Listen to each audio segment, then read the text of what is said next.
This is Ed in San Diego, and welcome back to Global TV Talk Show. Our special guest today is Dr. David Weiss, and he's in Toronto. Hello, Dr. David. Welcome. Hi, it's a pleasure to be here. Thank you very much for having this program. You have a new graphic and a new study that you're implementing now publicly called Clear Leadership Coaching. That's CLEAR, and each of those means something really important, and we're going to do a deep dive on that. So first of all, Dr. David Weiss, would you please go a little bit deeper than I just did and self-intro, and if you have a recent book you want to hold up also, that's okay too. Well, it's a real pleasure to be here and to be talking about something that I've got a lot of passion for. One of the challenges of coaching when you work as a coach, so I am a certified coach with the International Coaching Federation, a life and wellness coach, and I run my own consulting firm, Weiss International, that focuses on coaching and innovation. One of the challenges when you work internally within organizations is everything that I do as an external coach, which is usually got a cadence, it's got a certain kind of process. We tend to meet periodically at scheduled times, often for an hour, and so it has a certain kind of rhythm to it. When you're an internal people manager, that's not the way it works at all. It works more sporadically. You have a moment and you want to bring something up, or an employee wants to talk to you about something they're anxious about, or given COVID, we're talking about the merger of the personal and the work life. And we need to have models and frameworks that can help our people managers deal effectively with coaching in 10 to 15 minutes to have a meaningful outcome that empowers the employee rather than being the leader telling the employee what to do. And so that's what clear leadership coaching is. Yeah, so I'd like to read something here. Coaching, you're advising managers to embrace coaching as a core leadership skill, right? Absolutely. And a practice. Now, you're not talking about water cooler encounters. You're talking about having a private conversation, right? Yeah, there obviously is coachable moments right by the water cooler. So it's not either or, it's really an and also. But the way that a person works as a people manager and in that moment where they're having a one-to-one conversation, that's actually where the clear leadership coaching framework comes in handy. So, for example, clear stands for 5 words. The first word is context. And what context means is that every leader should be coaching, understanding that context is subjective, that we may have gone through the same COVID experience, but you've experienced it in your way, I experienced it my way. We had an organizational change, you experienced it your way, I experienced it my way. So you need to appreciate the context the other person is in. The L stands for listening, and listening is crucial throughout, but it really becomes important at the beginning. The mistake many leaders make is that when they start off in this discussion, they start talking too much, and they tell the person what they should be doing or what they observed, and even giving. Yeah, about listening. Yeah, it's really all about listening. Absolutely, and it's actually asking what's on your mind. How can I help? And the E stands for empathy, where you really need to not just listen to the person, but asking really good questions to get them to think it through in another way. And the A means action. And how do you actually move them to action without telling them what to do, but empowering them so that they can take the small steps that are needed? And the R stands for respect, because you really need to respect throughout the entire process. So this has been working really, really well. And I've been speaking about it globally. As we're implementing this with many different organizations. That's really exciting. So one of the things that I took away from your graphic, and I'd like you to hold that up, is slow is fast. Right. So that talks about the idea of, in a calm way, asking the employee to define what may be upsetting them, right? And to listen. Yeah, absolutely. One of the differences between planning meetings and coaching is that coaching is very emotional. And we know with emotions, people move very slowly. So we should set our expectations much, much smaller. I call it doing small steps. When you get to that action phase where a lot of people struggle, how do I empower someone to take action? It's going to be much easier to empower someone to take action if you ask a question, what might be a small step that you could take in the next week that might actually give you a step forward? I don't know if you, during COVID, whether you experienced this, but people were lying on their couch, not getting up, and then someone would come up to you and say, "Can you at least stand up?" and the assumption is, if I could get you to stand up, the probability is you might take a second step. So what is that small step, that small domino that trips the next domino, that trips the other, that if you ask for it, someone would say, yeah, I think I could do a small step. And then they'll generate the self momentum to actually achieve something even greater. So one of the things that I read this morning in prep for this is how you ask questions without being intrusive or offensive, to try to relax your employee. So I've got this all written down here. Would it be okay if I offered a suggestion? Mhm. That struck me as being really key, and sort of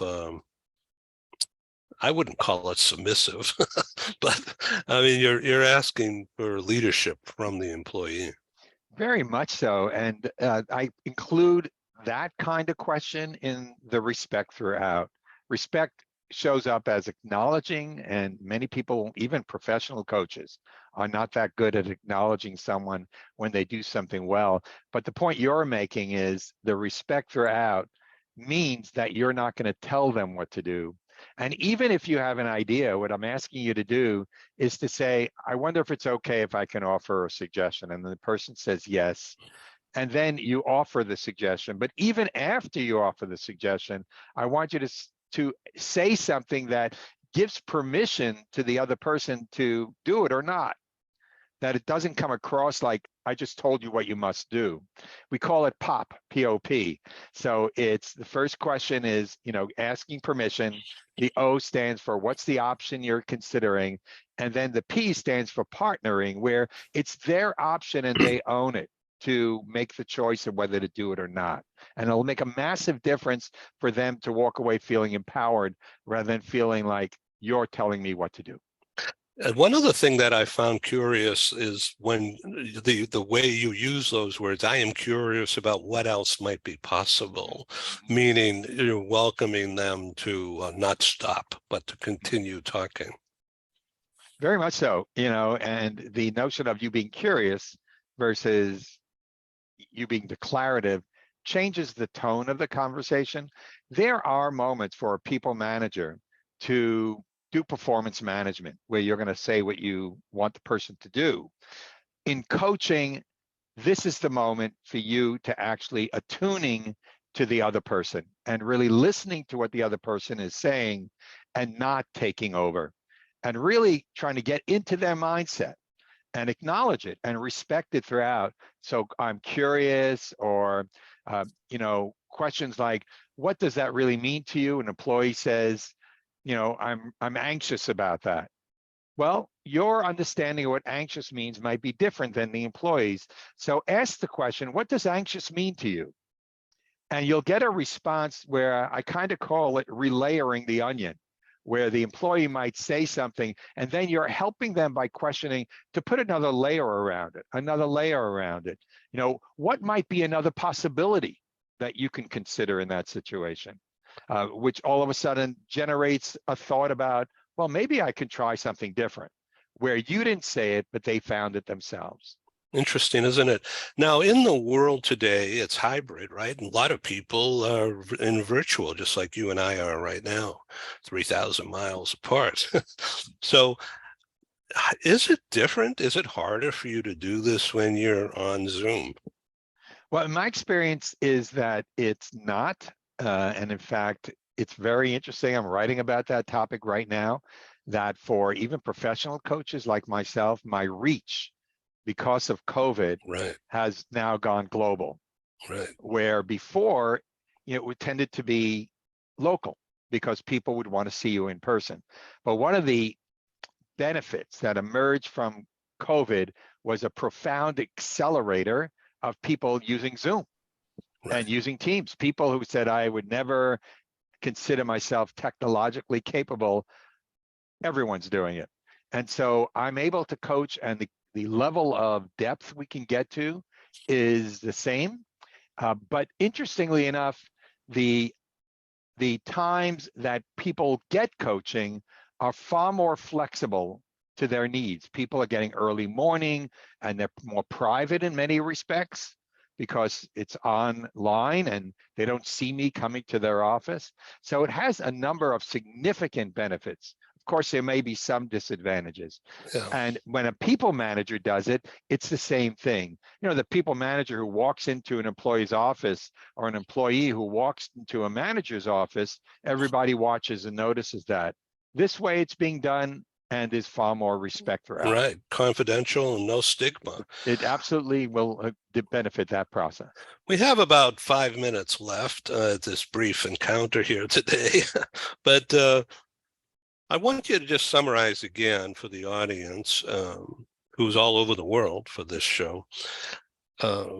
When the employee comes to you and says, I got a problem, as opposed to a scheduled time and place. It's different, doesn't it? So in fact, I find that the coaching situations that the people manager experiences is one of two kinds. The people manager will experience coaching that is employee initiated, where the employee has an issue, I need to talk to you, or where the manager initiates it, where they say, I noticed you had a yelling match with another employee. In both situations, I want you to be thinking about the context, listening, demonstrating that empathy, get a small step action, and respect throughout, and do the leadership model of clear leadership coaching.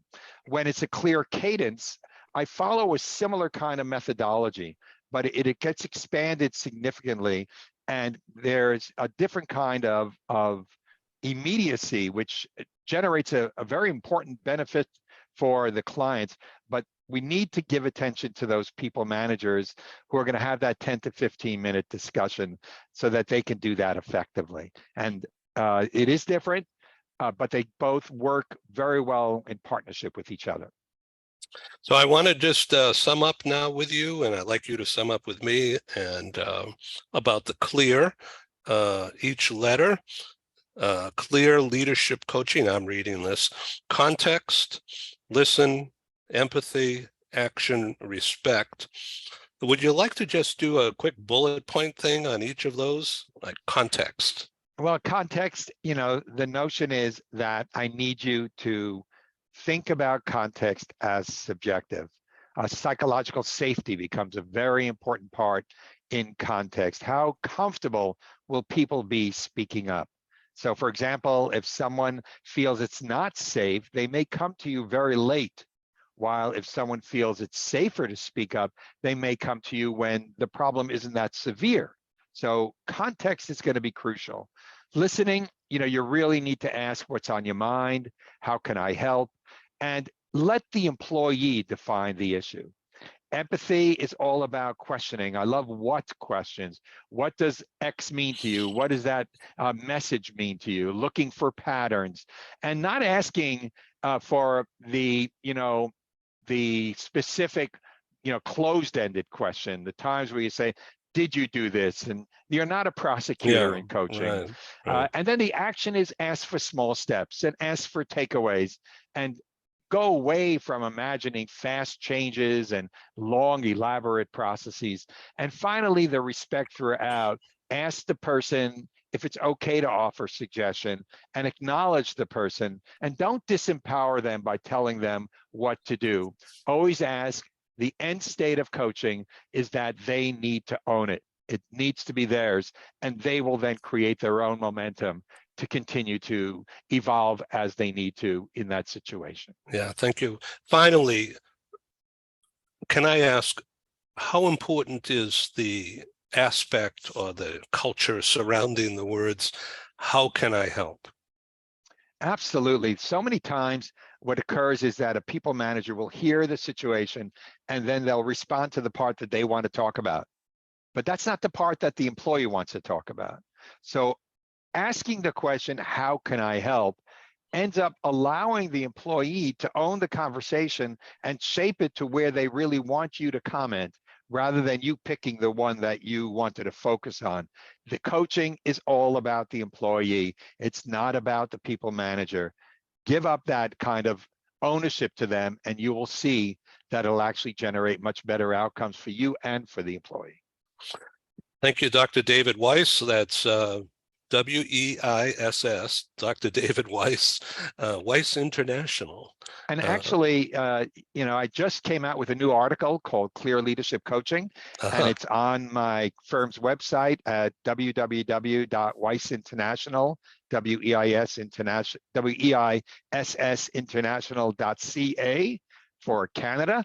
And if you go to the free articles tab, you can just click on where the first one where it says leadership. There's about 50 of my articles there, and you can download Clear Leadership Coaching, and it's free. It's on the house, so enjoy it. Have a great day. Thank you, Dr. Thank you so Weiss. much. A real pleasure chatting with you again. Bye-bye. Talk to you again. Bye-bye. Thank you. This is Ed in San Diego signing off. Thank you.